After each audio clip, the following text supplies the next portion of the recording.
Jadi Dua Garis Biru itu sebenarnya udah ditulis dari tahun berapa ya?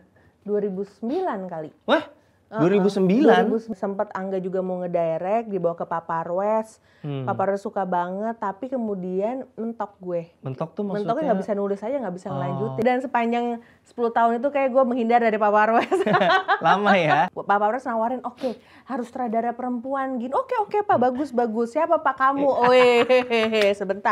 Sebentar gitu. Dua Garis Biru itu adalah skenario yang gue tulis dalam 2 hari. Draft satunya tuh bener-bener gue tulis 2 hari 1 malam gitu, ngebut. Itu berapa halaman 2 hari 1 malam? Ya 100 lah. Kok bisa orang nulis 2 hari 100 halaman?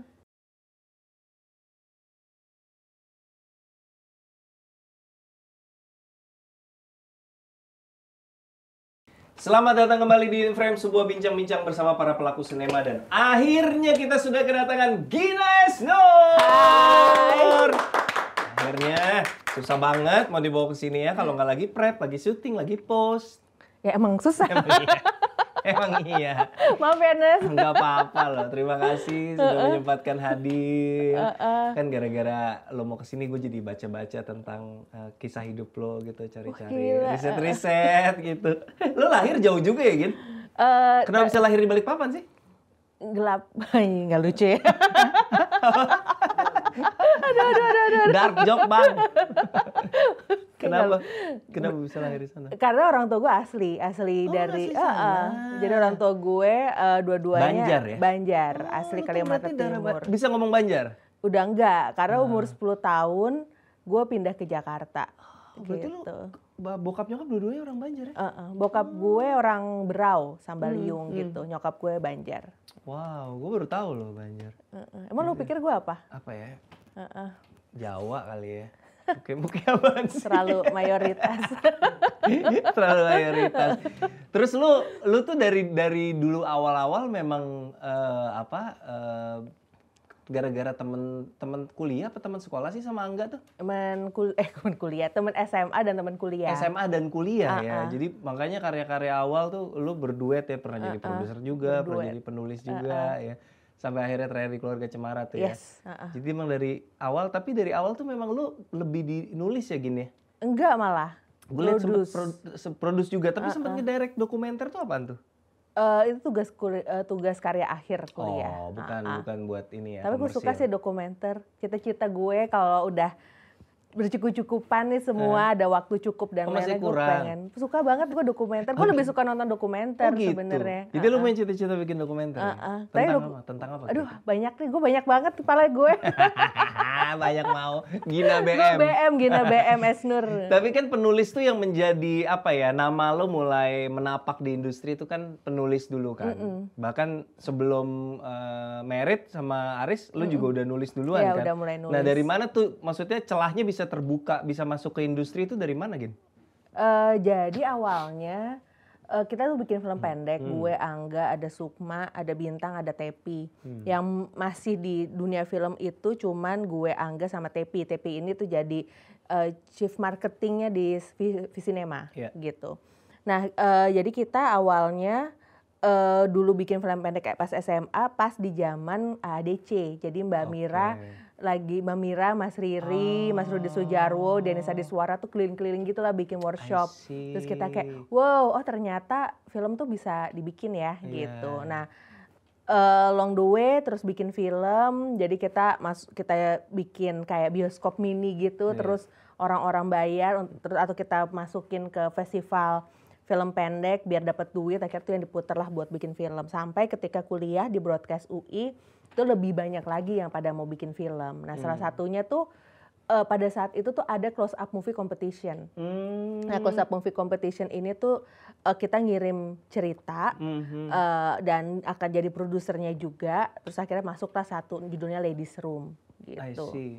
Joko ya salah satu jurinya ya? Bukan, Joko kayak masih wartawan pada saat itu. Enggak, gue pernah nge-MC, soalnya finalnya waktu itu Joko jurinya. Mungkin season keberapa gitu kali ya. Terus terima kasih Close Up. Nggak ada built-in loh padahal, tapi nggak apa-apa, nggak usah disensor. Karena jasa baik Karena sudah Anda. membuka karirnya Gina Esnur. Nah, Dari situ tuh akhirnya ketemu banyak banget filmmaker senior kayak Mas Hanung, Aris gitu, terus Anto Sinaga, Tabasan Tabahtiar, banyak banget. sebagai juri maksudnya? Sebagai mentor, dan jurinya Mas Garin. Oke. Dari situ akhirnya jadi kenal Mas Hanung. Nah karena Mas Hanung yang pada saat itu dapur film tuh banyak sekali membuka magang-magang gitu. Dan kayak tuh selalu konsisten dilakukan Mas Hanung ya untuk membuka ruang buat di dapur film untuk magang orang kerja langsung gitu. Dari situ Lentera Merah. Dari situ kita bikin foto kotak dan jendela dulu, gue, Angga sama Aris. Terus ada Lentera Merah, Ayat Cinta dulu, baru Lentera Merah. Oh gitu. Terus sampai sebelumnya gue bikin bikin skenario Virus, ada TV ya? Gitu. Udah deh. Enjoy ya Gin ya, nulis gitu Gin? Dulu sih enggak, gue pengen berhenti. Gue kayak gue pengen berhenti, gue benci banget nulis. Gue tuh konsisten banget gitu loh, produktif menghasilkan karya-karya tenar gitu. Oh ini orang berarti cinta banget nih sama kepenulisan, ternyata enak juga. Enak, maksudnya gini. Capek ya nulis tuh ya? Nulis itu tuh hal yang berat karena lawannya tuh adalah pertama diri lo sendiri, terus kayak layar putih, terus orang tuh bisa ketik lo dulu segala macem, lo numpahin semuanya, terus orang bisa ngasih masukan ini tuh segala macem. Kayak gampang lagi ya komennya. Habis itu masuk ke tahap produksi yang udah nggak bisa lo kontrol gitu kan. Kadang-kadang tuh kecuali lo sutradara. Betul, maksudnya banyak banget faktor gitu, bagaimanapun kan gitu. Ya shit happens lah during your life gitu. Nah terus akhirnya ketika produksi itu pun banyak kan, kalau bisa kita bikin skenario itu kan ada struktur kan. Nah kan nggak semua orang paham kenapa struktur ini tuh ada di situ. Akhirnya terjadi perombakan lah, atau bahkan nggak di shoot, atau misalnya di editing, di cut segala macam, yang end up-nya kayak bego nih perlu skenario-nya. Orang pas nonton skripnya jelek. Siapa penulisnya? Coba kita cari gitu. Nah, tapi maksudnya gue tuh anak yang dulunya itu tuh bukan yang tipikal punya, oh gue mau jadi ini, gue punya pencapaian ini, gue gak kayak gitu. Gue go with the flow, tapi seandainya gue dalam flow itu gue pastikan yang terbaik gitu. Nah, tapi menjadi penulis skenario itu adalah proses untuk belajar konsistensi. Jadi ketika gue mau, aduh aku stres, aku mau berhenti aja gitu. Si Aris, suami gue kayak, ya udah berhenti aja. Dia kayak itu reverse psychology ternyata ya tekniknya. Kayak berhenti aja, kalau nggak mau enggak gitu. Itu jadi ibu rumah tangga aja gitu. Enggak gitu juga sih, ayo kita bekerja enggak. Tapi maksudnya bahwa dia selalu mengingatkan ketika mau sesuatu itu ya lo harus terima semuanya gitu, konsekuensinya gitu. Tapi ya gue tuh inget banget, gue setelah Rudy Habibie itu titik yang kayak udah deh, gue berhenti deh nulis skenario gitu. Kenapa tuh Ci? Kayak lo main kan? Iya gue main itu. Ya karena Ernest main di Rudy Habibie. Gue yang kena. Enggak, karena menurut gue tuh kayak itu kayak salah satu peak dari proses kepenatan dan proses kreatif yang kayak kok gini-gini aja gitu. Oke. Emang nulis lebih capek nulis kayaknya daripada ngedirect ya Gin? Lo gimana? Kalau buat gue ngedirect itu capek banget, fisik capek, otak capek, tapi excitementnya juga tinggi, dinamis. Mungkin kata itu dinamisnya ya. Nulis itu kan kayak lu versus laptop gitu, kayak ada rasa gampang banget penat. Kalau ngedirect tuh walaupun badan capek dan pressure tinggi, tapi ada excitementnya gitu. Kayak challenge-nya beda-beda, ntar challenge-nya ini, ntar challenge-nya itu. Tapi kalau nulis tuh kayak, gitu ya nggak sih? Iya gitu sih. Enggak ya? Kayak gue tuh nulis tuh, gue tuh tipikalnya intens gitu, Nes. Dan gue tuh belajar untuk mengurangi intensitas itu menjadi sebuah konsistensi. Gue dulu ketika nulis Perempuan Berkalung Sorban, itu tuh gue lagi hamil.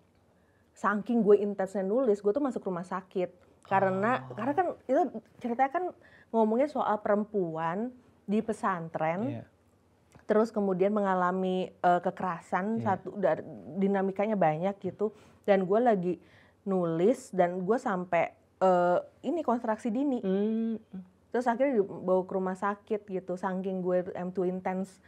Tapi nggak sampai pecah ketuban? Enggak. Tapi ya udah itu tuh intensitasnya kayak gitu, dan gue bisa kalau nulis tuh tipikal yang dulu tuh gue harus menyepi sendiri ke dalam hotel gitu, terus harus suasananya sepi gitu, dan bener-bener gue tuh tipikal kalau nulis tuh gue deep dive ke prosesnya gitu loh, ke karakter dan lain-lain gitu. Tapi akhirnya ya udah berusaha untuk lebih sehat lah polanya. Kayak gimana maksudnya lebih sehat tuh, maksudnya lebih cicil, nggak yang bener-bener padat tapi intens gitu? Lebih sehat ya tuh gimana? sehatnya? Mungkin ini kan sekarang tuh istilahnya adalah sitting is the new smoking ya. Jadi ketika lo duduk terus menerus itu tuh ya bahkan efeknya tuh bisa seburuk merokok gitu. Ketika kita tahu nih dinamikanya harus lebih banyak bergerak gitu, ada di intensitasnya dijaga dengan lebih banyak menuliskan sebelumnya. Nah proses-proses gitu sih yang distrukturkan lah gitu, jadi lebih sehat. Jadi tahu juga kalau harus break yang kayak gitu. Kalau enggak ya gitu. Karena kalau misalnya gue tuh suka nulis. Karena kalau ditanya ya yang paling bikin gue bahagia dari ujung ke ujung pembuatan film bukan pada saat premier, bukan pada saat box office gitu, tapi nyelesain draft 1 tuh puas banget sih gue. Kayak gitu, draft 1 akhirnya seneng banget, terus kemudian bergulirnya tuh lebih cepat dari situ rasanya. Kalau ngedirect itu emang kontrolnya tuh lebih banyak bareng-bareng kan gitu. Produser gitu. Maksudnya buat orang yang introvert kayak gue, energinya tuh rasa besar banget ketika syuting. Iya kan? Terus dan berasa banget ketika dinamikanya lo mengerjakan sesuatu sama orang yang senang satu grup sama lo, sama orang yang ternyata lebih banyak konflik dramanya ketika dibanding mengerjakan kerjaan kreatifnya tuh capek banget. Capek banget. Tapi nggak berarti lo jadi pengen berhenti ngedirect kan? Atau take a break dulu abis ini, setelah like and share break dulu gitu setahun. Tapi ditunggu Papa Arwes. Halo Pak. Gue satu lagi. Kan mental health is important, you know. Tatap kamera. Kasian Pak Gina Pak. Enggak, kalau gue tuh selesai capek bikin film, terus kemudian kadang-kadang aduh gue capek segala macam, sampai ada satu titik yang kayak gue tahu gue mau ngapain gitu. Karena setiap film gue itu tuh berdasarkan rasa ingin tahu gue, Nes. Dulu kan ibaratnya gue dulu tuh di awal-awal gue banyak dipesen nih, tapi kalau sekarang tuh gue tuh pengen tahu apa, gue belajar apa, dan gue tuh gue seneng banget belajar gitu. Gue baca buku ini tuh segala macam, yang itu kemudian digabungkan dengan perspektif, dengan pengalaman hidup dan lain-lain, muncullah ceritanya gitu. Jadi rasa ingin tahu tuh selalu mengalahkan rasa capek dan rasa malas gitulah. Lo baca apa Gim? Baca banget semua. Gue bingung. Semua tuh as in maksudnya belakang sampo aja gue baca. Itu mah kalau lagi boker nggak tau baca lobet. Boker dan lobet baca sampo. Nggak, maksud gue kayak lo apa yang what kind of things do you read? Kayak lo baca novel atau baca non-fiksi atau baca biografi? Non-fiksi banyak sih. Banyak kan non-fiksi? Kayak tentang psikologi atau apa gitu? Apapun sih yang pengen gue lagi pengen tahu aja gitu. Apapun, kayak misalnya gue lagi suka roti nih, gue kan banyak tuh baca soal roti gitu. Walaupun gue walaupun gue juga akhirnya nggak bikin roti ya gitu. Atau misalnya kayak gue lagi suka apa ya, misalnya science bagian apa, nanti kan biasanya ada kayak buku-buku apa nih, kalau lo buka Kindle gitu di Amazon kan ada biasanya kalau suka ini akan ada referensinya ini gitu. Nah gue akan cek-cek gitu. Gue lagi baca buku lumayan unik. Apa? Judulnya History of Sex. Ya bagus tuh. Membahas berbagai macam hal termasuk homoseksualitas di zaman Romawi itu seperti apa? Wah, seru gitu, nanti gue pinjemin kalau udah selesai. Anyway, berarti non-fiksi. Nah, buku-buku yang berkaitan sama film, lo masih belajar nggak? Tentang skrip, tentang sinematografi? Masih ya? Gak habis-habis ya? Kayak in a way kayak capek tapi pengen belajar tapi capek gitu, tau gak sih? Gue gak pernah capek sih. Gak pernah capek? Gue tuh ya gue suka adalah, gue tuh selalu amazed ya. Gue tuh suka ngikutin vlogger buku, terus kayak website buku, terus misalnya apa nih di New York Times gitu yang jadi nomor 10 bestsellernya gitu. Gue tuh selalu excited, gila banyak banget orang yang pinter di dunia ini. Gila loh, kayak tiap bulan, yang gue sedih di Indonesia nggak selalu kayak gitu ya. Di luar negeri, di Amerika lah khususnya, kayak tiap bulan tuh mereka tuh selalu mengeluarkan buku-buku gitu loh. Selalu menulis hal-hal yang kayak gila baru banget nih rasanya gitu. Gue seneng sih, tapi ada beberapa buku yang memang kalau selalu ada di samping tempat tidur gue atau selalu ada di gadget gue lah. Jadi kalau misalnya gue lagi lu baca di gadget? Baca di gadget. Bukannya ke distract ya? Gue nggak bisa. Gue beli Kindle. Oh pakai Kindle. Gue Kindle terus iPad terus HP gue. Tapi jadi gue apa aja sih? Gimana cara lo memberikan tips mungkin buat teman-teman yang karena kan penulis sudah pasti kalau lo mau jadi penulis lo harus banyak baca karena kan kita butuh inputnya tuh. Cuman kan di era video ini kan baca tuh jadi sebuah struggle yang berat ya karena otak kita kayak terbiasa di feeding sama dinamis gitu. Konten tuh harus dinamis gitu. Ngelatih kebiasaan baca gimana gitu? Ya dibiasain tentu maksudnya. Harus dipaksa ada. Oh ini ada satu buku juga. Judulnya Stolen Focus, ngomongin soal bagaimana algoritma dan internet tuh mengambil alih ini kita. Bagus. Perhatian kita gitu, bahwa jadi sebenarnya tuh bahwa atensi itu adalah jadi bahan pertukaran di antara korporat besar dan lain-lain gitu lah, gitu. Nah, dia salah satunya yang paling menarik dari buku itu adalah dia tuh sengaja bener-bener udah mengurangi sosial media gitu, nggak pakai handphone, pakai dumb phone gitu, cuma bisa nelpon atau teks yang bisa cuman email dan lain-lain. Menurut gue, lo itu berusaha untuk mengurangi secara drastis itu cukup untuk untuk meriset otak lo gitu loh. Gitu. Gue kayak beberapa kali gitu kayak udah sebulan gue nggak ngeliat Instagram atau sebulan nggak ngapain tuh membantu banget untuk mengembalikan bacaan proses baca. Misalnya gini, gue tuh juga nggak terus-menerus suka baca yang sampai habis dan lain-lain gitu.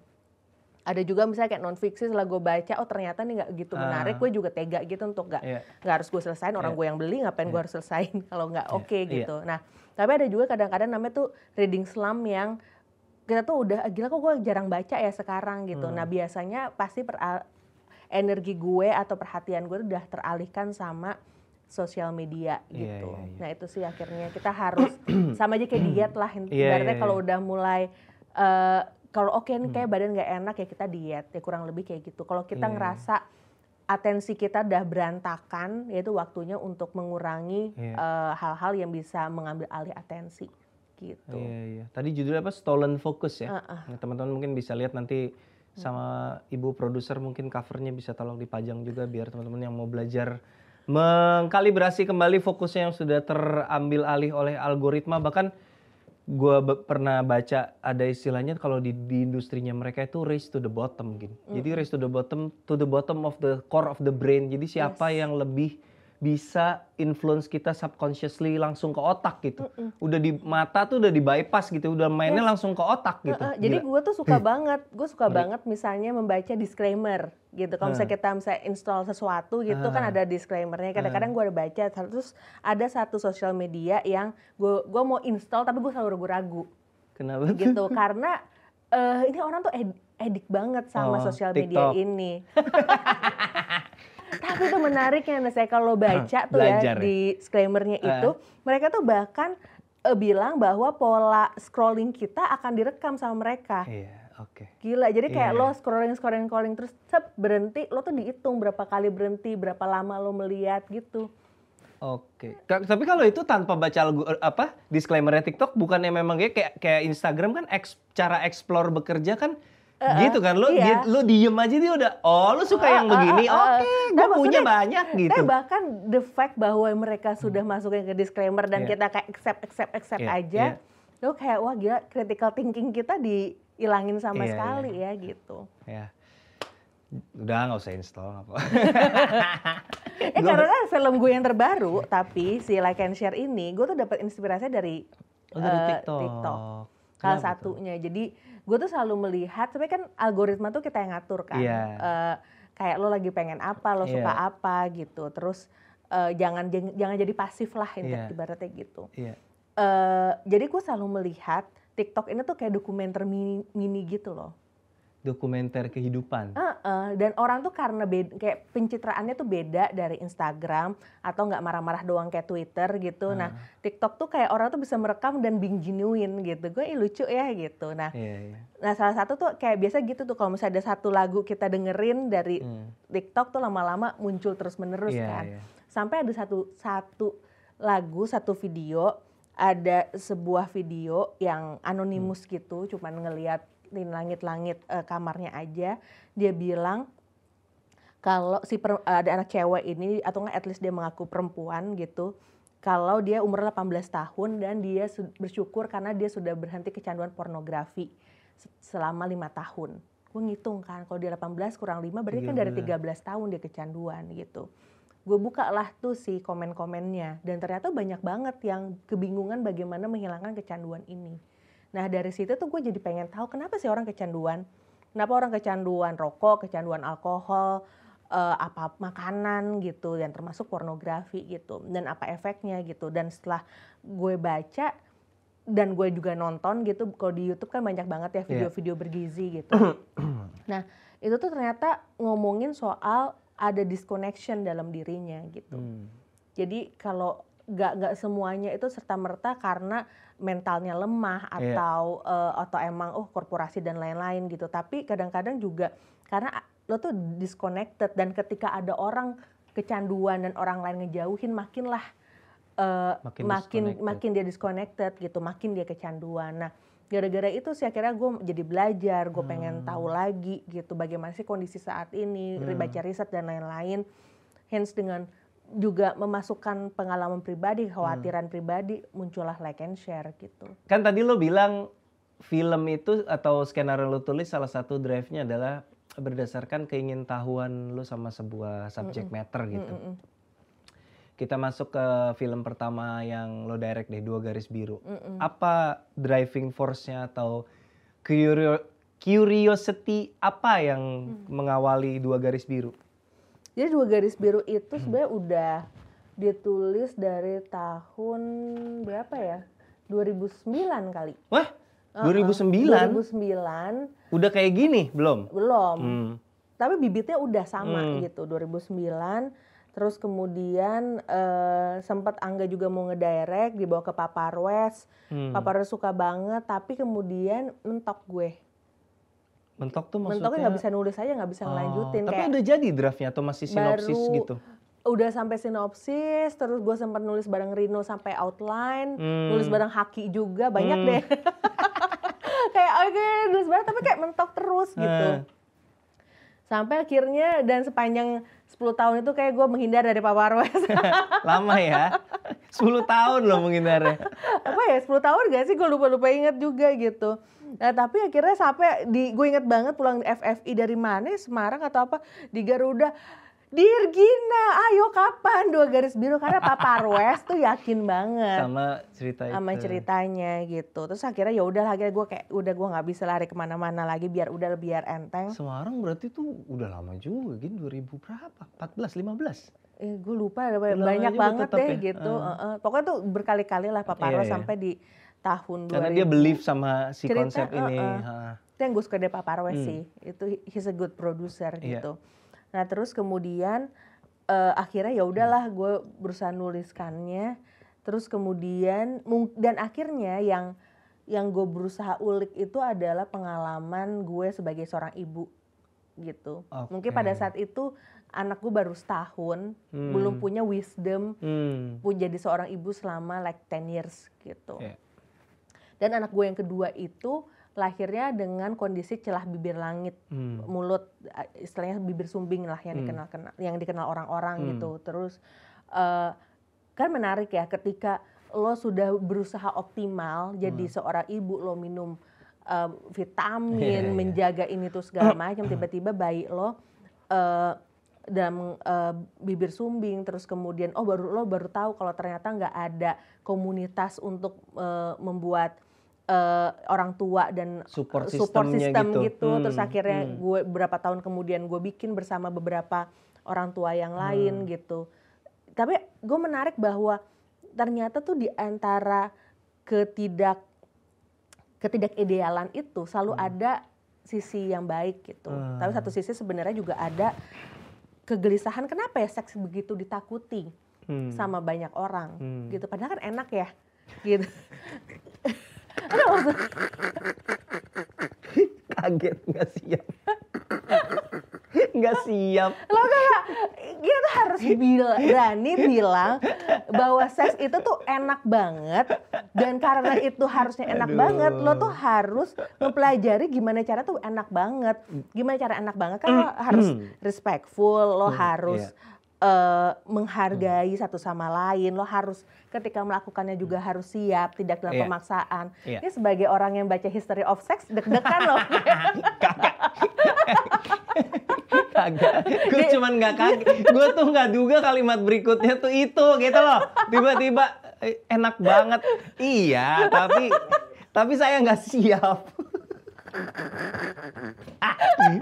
Aduh. Iya, karena maksudnya orang itu begitu malu-malu gitu. Anak lo Biru sekarang umur berapa? Umur 14. Nah, punya anak perempuan umur 14 tahun, berarti conversation-nya sudah sangat gamblang lah ya. Gamblang, Ya jadi maksudnya ketika sama anak umur 14 tahun gitu, sama anak umur anak yang kedua si Bung itu tuh umur 11 tahun. Baru mau SMP tahun depan ya? Baru mau masuk SMP tahun depan. Itu juga kita tuh terbuka. Misalnya gue sama Ares juga menunjukkan kemesraan depan mereka. Jadi mereka tahu bahwa yang namanya seks itu bukan harus dihindari gitu. Itu act of love. Nah, itu penting banget. Nah, tapi di negara yang begitu tabu membicarakan pendidikan seks ini, jadi menarik lah pengalaman gue sebagai orang tua, rasa ingin tahu kenapa kita begitu takut, apa yang kita hindari, terus kemudian apa impactnya, itu membuat 2 garis biru sih. Oke. Sampai akhirnya 2 garis biru ceritanya seperti itu, sama cerita yang dari awal lo bikin jauh nggak berkembangnya? Ternyata nggak jauh-jauh banget. Nggak jauh-jauh amat. Cuman paling namanya beda, tahunnya, pop culture-nya juga beda gitu. Tapi selalu gitu sih cerita 2 anak baik-baik yang fucked up aja dan kemudian berusaha untuk rekonsiliasi bersama orang tua mereka. Dari awal lo bikin 2 garis biru, lo udah mikir belum ini akan jadi debut gue sebagai sutradara? Enggak, karena gue nggak mau. Pak Pares nawarin, oke, harus sutradara perempuan gini. Oke Pak, bagus. Siapa Pak kamu? Sebentar gitu. Nama tengahnya emang jeburin orang ya. Terus abis itu yang gue lakukan adalah gue mencari sekian banyak sutradara perempuan untuk dikasihin namanya ke dia. Dia nggak mau, tetap gue kayak nggak mau sampai gina. Ini adalah kesempatan kamu untuk memberikan representasi perempuan terhadap industri. Wah, trigger. Oke gitu. Terus dan berhasil gitu. Alhamdulillah gitu. Kita berdua ini nasib pasien yang dicemplungin sama Pak Parwes sebagai sutradara. Tapi gue suka lo ngenes. Gue inget gue nonton ngenes kayak gila dijenuin, asik, seru banget gitu. Lugu banget itu, lugu banget. Tapi that kind of raw energy itu yang selalu gue suka ketika nonton film gitu loh, Nes. Kayak ada, maksudnya kan makin lama ketika orang bikin film tuh kadang-kadang itu yang hilang di tengah teknis yang makin matang gitu. I see. Itu yang nanti mau gue tanyain juga ketika kita bahas Like and Share, karena gue merasa Like and Share secara visual beda banget ya. Kalau Cinta Pertama Kedua Ketiga kan memang mungkin karena tema ceritanya juga ya. Maksudnya nggak require sebuah treatment yang gimana banget gitu. Nah kalau yang ini nih kayaknya treatment lo beda banget secara gambar gitu. Tapi kenapa? Kalau Cinta Pertama Kedua Ketiga gue memang ngebayanginnya itu seperti orang ngelihat album foto. Oke. Kayak it's like a boring, tapi ketika lo punya pemaknaan terhadap visual itu, lo bisa memaknainya lebih dalam gitu. Oke, we'll get there. Tapi di 2 garis biru dulu nih, belum beres, masih panjang. Oh, masih panjang. Ketika lo nulis, apa lo ketika lo udah masuk nih ke draft kesekian, udah terbentuk, oke, ini kayak gini nih ceritanya. Udah kebayang tuh siapa yang akan meranin? Enggak lah. Nggak kebayang? Tapi gue suka 2 garis biru itu adalah skenario yang gue tulis dalam 2 hari 1 malam. Draft satunya tuh bener-bener gue tulis 2 hari 1 malam gitu, ngebut on fire banget. Bisa sih 2 hari semalam? Nggak ngerti gue juga. Dari treatment atau dari Enggak, apa? dari nol. Hah? Dari sinopsis aja di kepala gitu. Udah langsung jadi zrup. 2 hari gitu? 2 hari 1 malam. Kok bisa sih? Nggak ngerti gue juga. Itu kayak gue Itu berapa halaman 2 hari 1 malam? Ya 100 lah. Kok bisa orang nulis 2 hari 100 halaman? Dan itu yang gue seneng, kata Aris bagus ya. Wah gila. Pak suami memberikan validasi. Iya, butuh validasi gue. Tapi itu proses yang lu terjadi lagi nggak kayak gitu? Yang bulu wah gitu kayak dapat burst of energy buat nulis secepat itu gitu, atau itu ya udah emang magic of the moment ketika itu aja gitu? Yang cepet juga tuh like and share, gue juga cepet. Oh itu cepat. Gue kalau like and share tuh ya sinopsisnya udah dibikin lama-lama terus gue nonton dan gue juga nervous sebenarnya bikin itu lagi karena kan mixed review banget ya, Cinta Pertama, Kedua, Ketiga gitu. Itu juga pasti ada kegugupan baru juga kan gitu. Betul, Lo paham lah gitu. Iya. Tapi abis itu gue nonton West Side Story. Ribet banget sih gitu. West Side Story, Steven Spielberg bagus banget dan itu mengingatkan gue lagi kenapa sih gue suka filmmaking. Pulang gue nggak bisa tidur udah nulis. Gitu. Mantap. Nah tapi yang paling menarik dari sebenarnya film Cinta Pertama, Kedua, Ketiga itu adalah gue ketemu psikolog gue, terus psikolog gue tuh bilang ketika ngomongin soal trauma, ngomongin soal kisah hidup lo, atau saat kita bercerita, kita perlu sadar 2 hal. You own the story or the story own you.